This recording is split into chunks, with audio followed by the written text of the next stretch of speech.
alamin. Allahumma sholli ala Muhammad wa ala ali Muhammad.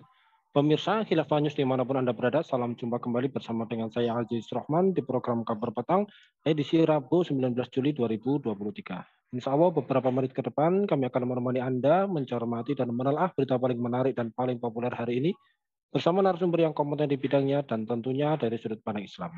Baiklah pemirsa, inilah Kabar Petang selengkapnya.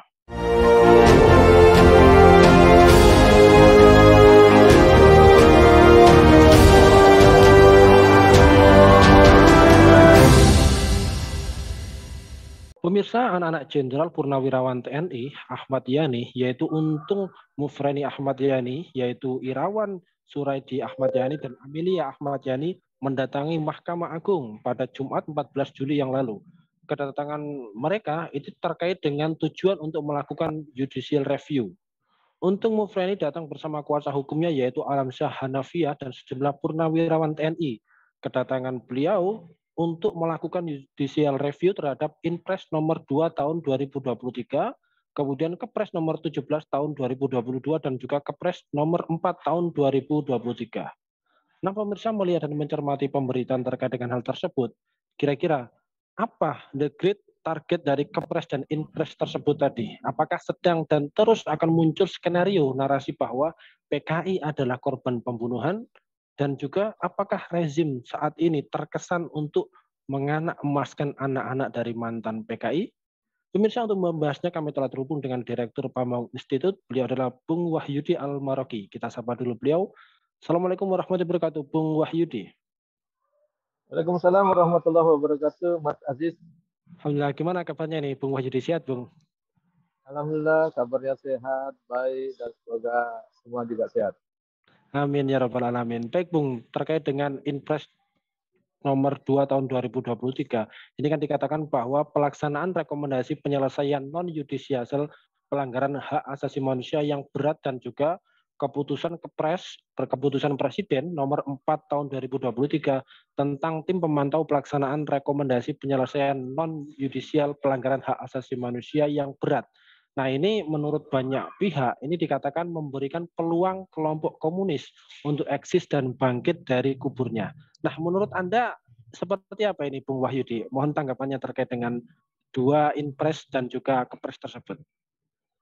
Iya, kalau kita lihat pandangan para tokoh maupun intelektual maupun publik secara umum yang ingin memberikan gambaran bahwa itu upaya untuk eksis kembali bangkitnya para aktivis kaum komunis, para orang pihak-pihak yang pro kepada komunis. Saya pikir itu tidak bisa terbantahkan karena publik bisa menilai fakta-fakta yang ada. Jadi ini menurut saya Kepres maupun Impres ini justru menurut saya mengungkit luka lama dan membuat luka baru di atas luka lama yang bisa menyakitkan banyak pihak. Karena tentu tadi kalau dibilang putra mantan korban dari kekejaman PKI itu sendiri dari Jenderal Ahmad Yani atau keluarga jenderal lain yang merasa menjadi korban keganasan makar dari PKI yang melakukan makar di bulan September 65 itu merasa tidak adil dan justru merasa ini ada memberikan angin segar ataupun memberikan ruang untuk eksis kembali pihak-pihak yang pro kepada tindakan-tindakan makar seperti yang dilakukan oleh PKI di tahun 65 itu. Nah, saya pikir inilah ketika Presiden mengeluarkan Kepres, bahkan mengeluarkan Impres, Kepres 17 2022, kemudian disusul kemudian Impres 2 2023, ini membuktikan mereka justru ingin eksis kembali dan justru menimbulkan ketidakadilan. Dan bahasa saya justru ini menimbulkan luka baru di atas luka lama yang saya kategorikan dengan mengeluarkan dua Impres dan satu Kepres tadi, itu justru rezim Jokowi saat ini sedang membuat luka baru di atas luka lama yang sebenarnya sudah mengering dan masyarakat sudah tidak begitu lagi merasakan luka itu di antara sesama anak bangsa. Tapi dengan Kepres ini kan memicu konflik baru, memicu polemik baru yang seolah-olah membuat ketidakadilan bagi keluarga pahlawan revolusi yang akhirnya merasa bahwa pelaku makar pemberontakan G30S itu justru dianggap sebagai korban. Dan justru pihak keluarga korban G30 itu, para putra putri keluarga jenderal itu justru malah merasa tidak diuntungkan dengan pihak gitu, dan ini menimbulkan konflik baru menurut saya, dan bahasa saya tadi menimbulkan luka baru di atas luka lama yang sebenarnya sudah mulai mengering dan tidak dipersoalkan lagi. Dengan adanya Kepres 17 dan juga Impres 2 2023, ini sebenarnya Presiden Jokowi justru memicu terjadinya konflik baru di antara sesama anak bangsa. Minimal di antara para korban G30 PKI, dan juga akhirnya juga muncul para keluarga pro komunis ataupun aktivis yang pro komunis akan berhadapan-hadapan dengan sesama anak bangsa yang awalnya sudah tidak terlalu muncul. Saya pikir begitu, Bung Aziz. Ya, baik.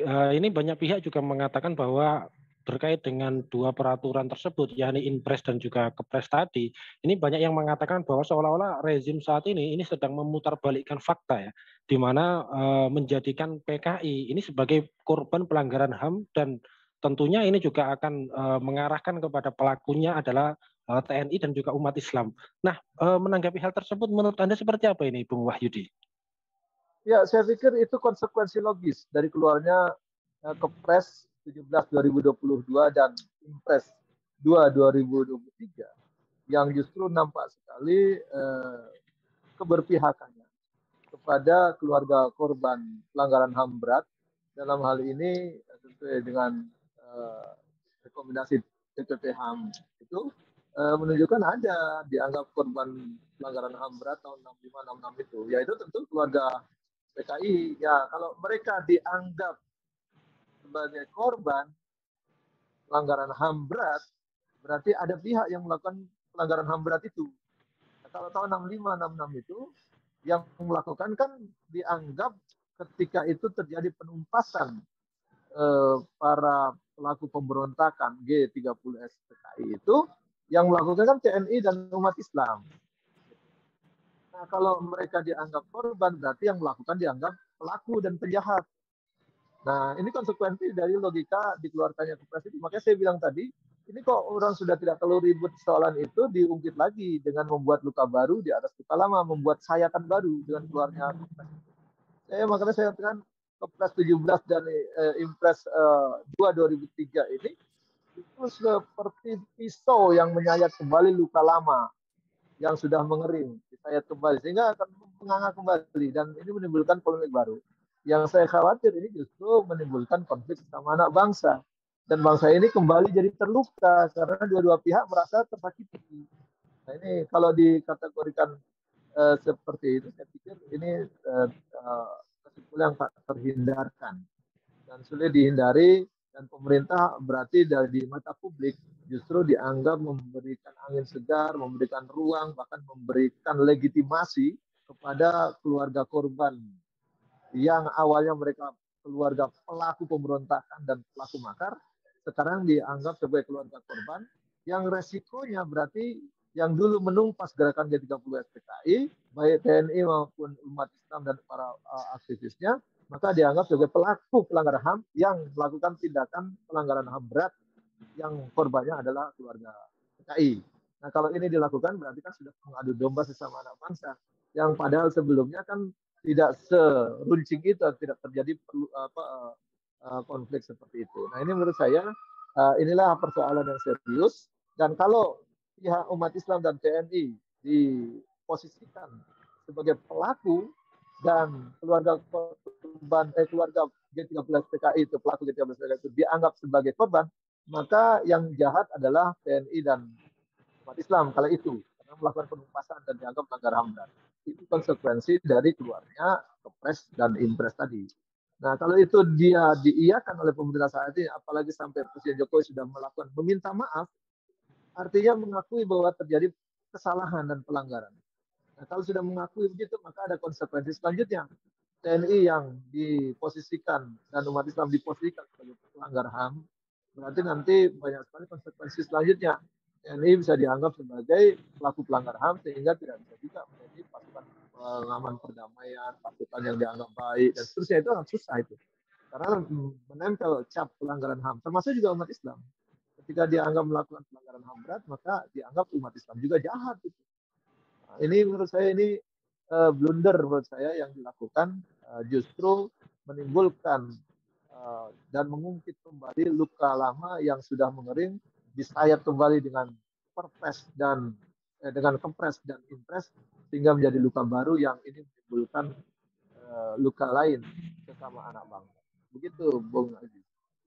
Ya, baik, Bung. Kalau kita mencermati terkait dengan kemunculan dari Inpres dan Kepres tersebut, apakah ini juga menunjukkan bahwa keturunan dari anak cucu para pelaku, yakni PKI, ini secara tidak langsung melakukan gerakan secara terstruktur, sistematis, dan masif selama puluhan tahun ya, yang kemudian tanpa disadari banyak pihak yang seolah-olah ini ingin menghidupkan PKI kembali.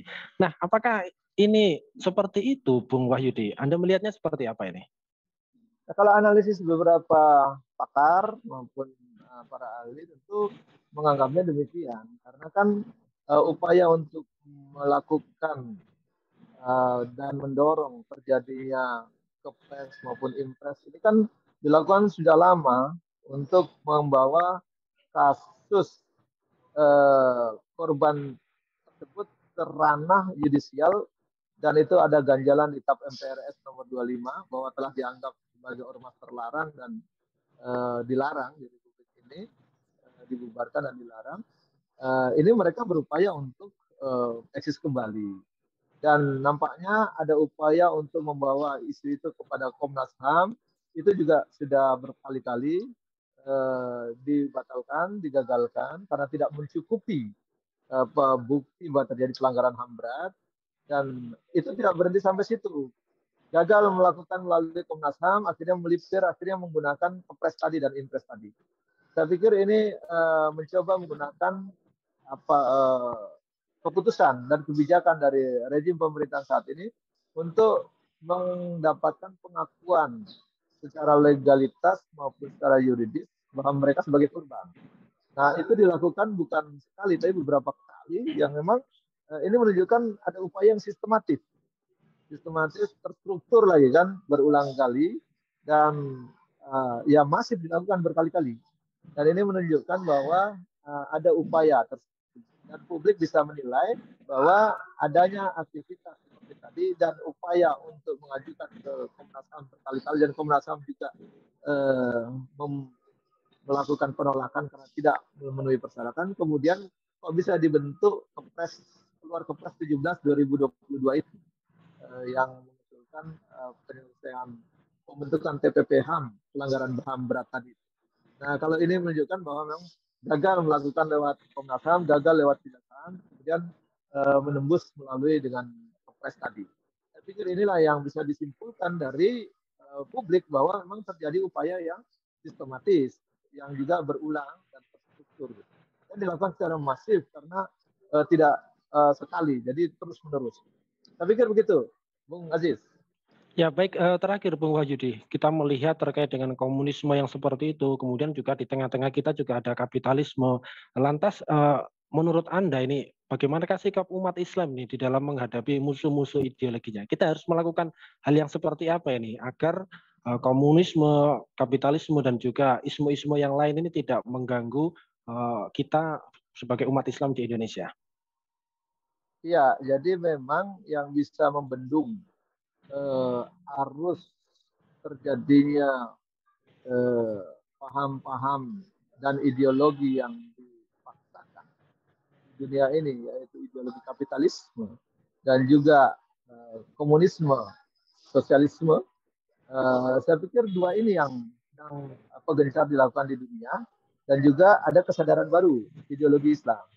Jadi ada 3 pertarungan ideologi di dunia ini, di mana satu sisi ada kapitalisme yang di backup oleh negara besar yaitu Amerika, satu sisi ada komunisme yang juga di backup oleh negara besar seperti Rusia dan Cina, dan satu sisi ada juga ideologi yang sangat kuat dan juga dianggap sebagai rival yang sangat besar bagi ideologi kapitalisme maupun komunisme, yaitu Islam.